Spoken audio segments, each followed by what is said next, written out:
क्या आपको अमीर बनने का फार्मूला पता है? चलो आओ मैं आपको बताता हूँ। अमीर बनने के लिए क्या करना होता है? कंसिस्टेंसी ज़रूरी होती है। कंसिस्टेंसी किस चीज़ के लिए ज़रूरी है? आज हम मान लो हम पैसे जो भी कमा रहे हैं, अगर हम उतने पैसे ही खर्च कर रहे हैं तो हम हमेशा ही परेशान रहेंगे ज़िंदगी में। हम कभी, क्योंकि हमारे खर्चे हमारी इनकम के बराबर चल रहे हैं। उसके लिए हमें क्या करना है कि पहले हमें अपनी इनकम में से कुछ पार्ट ऑफ सेविंग का अलग कर देना है और उसके बाद हमें खर्चे करने हैं। ये शुरू में तो दिक्कत आएगी, तकलीफ़ें आएंगी, परेशान होंगे थोड़े से, बट अगर हम मान लो उन चीज़ों को अच्छे से मैनेज कर पाते हैं तो हम फ्यूचर में अपनी लाइफ को हमेशा के लिए रिलैक्स कर पाएंगे।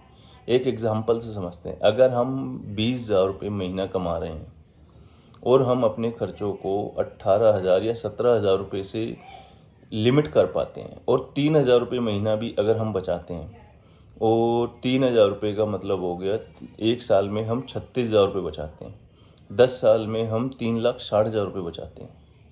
इस तरीके से हम अपनी लाइफ को ईजी कर पाएंगे। वरना आज हम 20,000 रुपये कमा रहे हैं, 20,000 खर्च कर रहे हैं, तो हम हमेशा टेंशन में रहेंगे। और कोशिश करनी चाहिए कि अपनी सुख सुविधाओं के लिए हम लोन ना लें, तभी हम अपनी लाइफ में ईजी रह पाएंगे और आगे बढ़ पाएंगे। हम क्या करते हैं कि आज की हमारे खर्चों के लिए हम लोन ले लेते हैं। आजकल लोग क्या है, किसी को मोबाइल खरीदना है, मोबाइल भी लोन पे ले रहा है, किसी को टीवी लेना है, वो भी लोन पे ले रहा है। अब उस केस में क्या होता है, हम अपनी इन छोटी छोटी ज़रूरतों के लिए जब लोन लेना शुरू कर देते हैं तो हम एक ऐसे जाल में फंस जाते हैं जिससे निकलना हमारे लिए बहुत मुश्किल हो जाता है।